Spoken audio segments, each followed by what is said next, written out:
Salam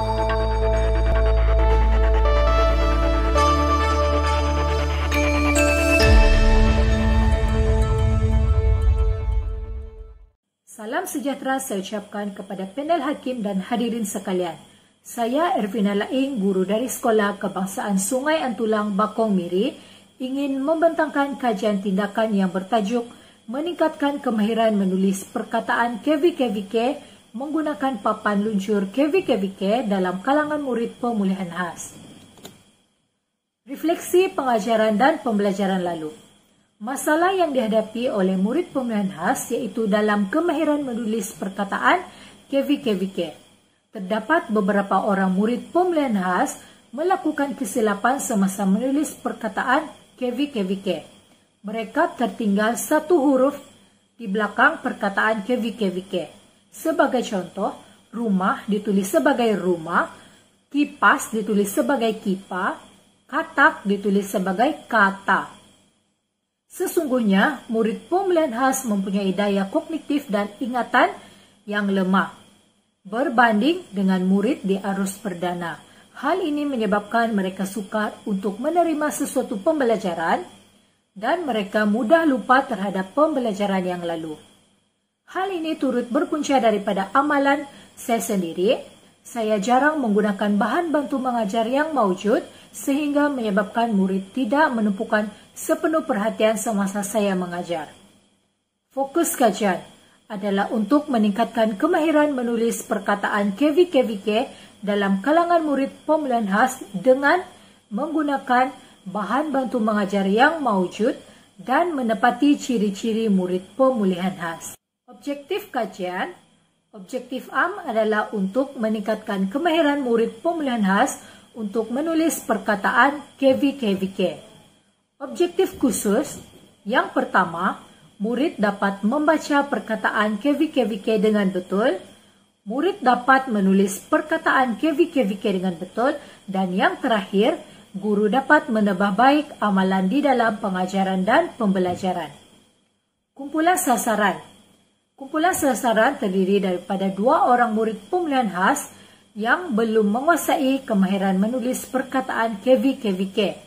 Murid ini ialah seorang murid lelaki dan seorang murid perempuan. Bagi pelaksanaan kajian, saya telah menggunakan 3 kaedah pengumpulan data, iaitu pemerhatian, analisis dokumen dan temu bual. Bagi pemerhatian, saya telah memerhati tingkah laku murid semasa sesi pengajaran dan pembelajaran dijalankan. Pemerhatian ini dicatat dalam nota lapangan. Berdasarkan pemerhatian ini, saya telah mendapati murid masih lagi melakukan kesilapan semasa menulis perkataan KVKVK. Selain itu, mereka juga sukar menumpukan perhatian terhadap pengajaran dan pembelajaran yang dijalankan. Bagi analisis dokumen pula, saya telah mengenal pasti masalah murid berdasarkan ujian diagnostik. Selain itu, saya juga menguji keberkesanan intervensi melalui ujian pra dan ujian pos. Melalui analisis ujian diagnostik, saya juga mendapati 2 orang murid pemulihan khas mendapat markah yang paling rendah. Bagi kaedah temu bual, saya telah menemu bual guru bahasa Melayu untuk mendapatkan maklumat tentang murid pemulihan khas. Guru bahasa Melayu ini menjelaskan bahawa murid pemulihan khas bersifat pasif berbanding dengan murid di arus perdana. Ini adalah analisis keputusan ujian diagnostik. Terdapat 5 kemahiran yang diuji, iaitu menulis huruf vokal dan konsonan, menulis suku kata terbuka, menulis perkataan yang mengandungi suku kata terbuka, menulis suku kata tertutup, dan yang terakhir iaitu menulis perkataan yang mengandungi suku kata tertutup. Berdasarkan analisis ini, dapat dilihat dengan jelas bahawa murid A dan murid B mendapat markah yang rendah berbanding murid C dan murid D. Oleh itu, kedua-dua murid ini dijadikan sebagai kumpulan sasaran dalam kajian ini. Tindakan yang dijalankan. Saya telah menghasilkan satu bahan bantu mengajar yang maujud dan dinamakan sebagai papan luncur KVKVK. Bahan yang dihasilkan menepati ciri-ciri keperluan murid pemulihan khas dan berasaskan kaedah visual, audio, kinestetik dan tekstil atau dipanggil kaedah VAKT. Kaedah VAKT yang diaplikasikan dalam bahan ini melibatkan rangsangan sensitif seperti deria sentuhan, deria pendengaran dan deria penglihatan bagi mengukuhkan pembelajaran murid. Menurut Muhammad Zuri dan Aznan 2011, pengajaran yang menekankan penggunaan pelbagai deria menjadikan sesuatu pengajaran itu lebih berkesan. Selain itu, saya juga telah mengaplikasikan teori behaviorisme iaitu teori pelaziman operan. Teori ini berpendapat bahawa setiap rangsangan akan menimbul gerak balas. Halim Musadia et al. 2015. Rangsangan ini diwujudkan melalui bahan bantu mengajar yang maujud dan pembelajaran yang menyeronokkan. Pembelajaran yang menyeronokkan turut dapat meningkatkan pencapaian murid. Terdapat 3 aktiviti yang dijalankan melalui papan luncur KVKVK. Aktiviti yang pertama iaitu eja dan sebut. Murid mengeja dan menyebut suku kata. Aktiviti ini bertujuan untuk mengukuh kemahiran murid untuk mengeja suku kata. Aktiviti yang kedua, padan, eja dan baca. Murid perlu mengenal pasti gambar terlebih dahulu. Murid memadankan suku kata menjadi perkataan berdasarkan gambar. Kemudian, murid mengeja dan membaca perkataan yang telah dipadankan. Aktiviti yang terakhir iaitu tulis perkataan. Murid menulis perkataan yang telah dipadankan. Kemudian, murid membaca semula perkataan yang telah ditulis. Ketiga-tiga aktiviti ini diulang beberapa kali. Seperti yang telah saya jelaskan sebentar tadi, saya menggunakan 3 kaedah pengumpulan data dalam kajian ini, iaitu pemerhatian, analisis dokumen dan temu bual. Bagi pemerhatian, saya telah menyediakan borang senarai semak dan rubrik skala pemakahan berhubung dengan perkara yang ingin diperhatikan semasa menggunakan papan luncur KVKVK.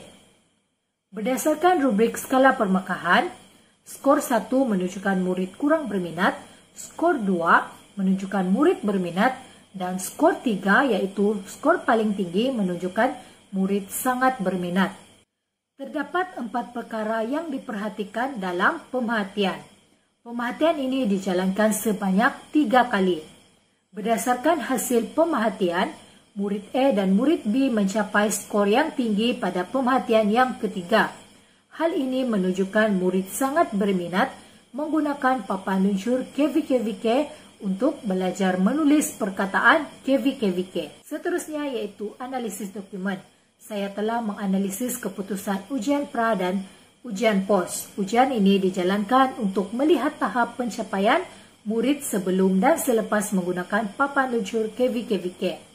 Pencapaian murid diukur berdasarkan skala yang telah ditetapkan. Pencapaian murid A dan murid B dapat dilihat dalam jadual yang disediakan.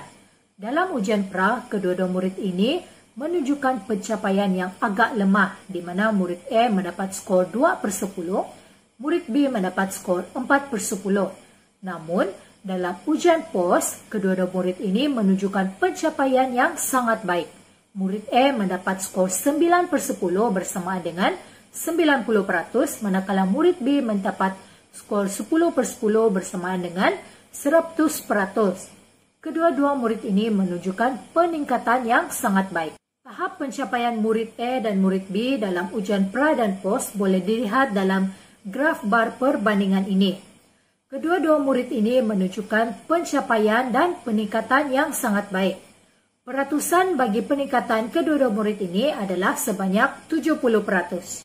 Akhir sekali, saya telah menjalankan temu bual bersama kedua-dua murid selepas menggunakan papan luncur KVKVK. Temu bual ini sangat penting kerana temu bual dapat menjadi data sokongan yang telah didapati daripada pemerhatian dan analisis dokumen.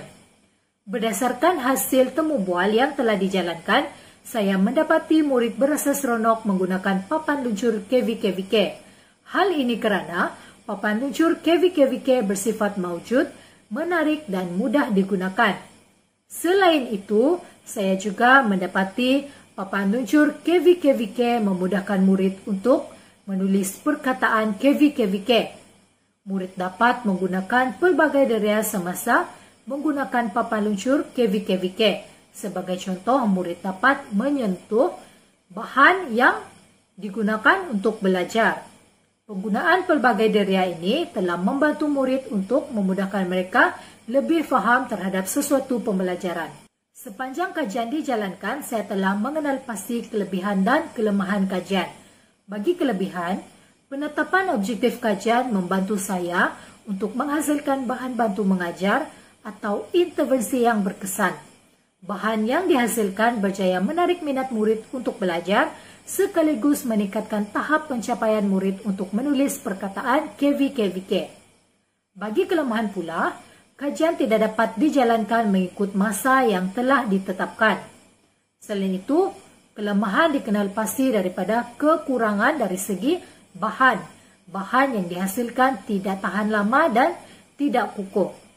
Akhir sekali, kelemahan yang dikenal pasti adalah bahan yang dihasilkan tidak sesuai digunakan semasa sesi pengajaran dan pembelajaran di rumah.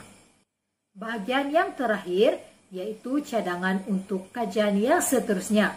Terdapat 4 cadangan. Yang pertama yaitu menambah baik fizikal papan luncur KVKVK dengan bahan yang lebih kukuh dan tahan lama.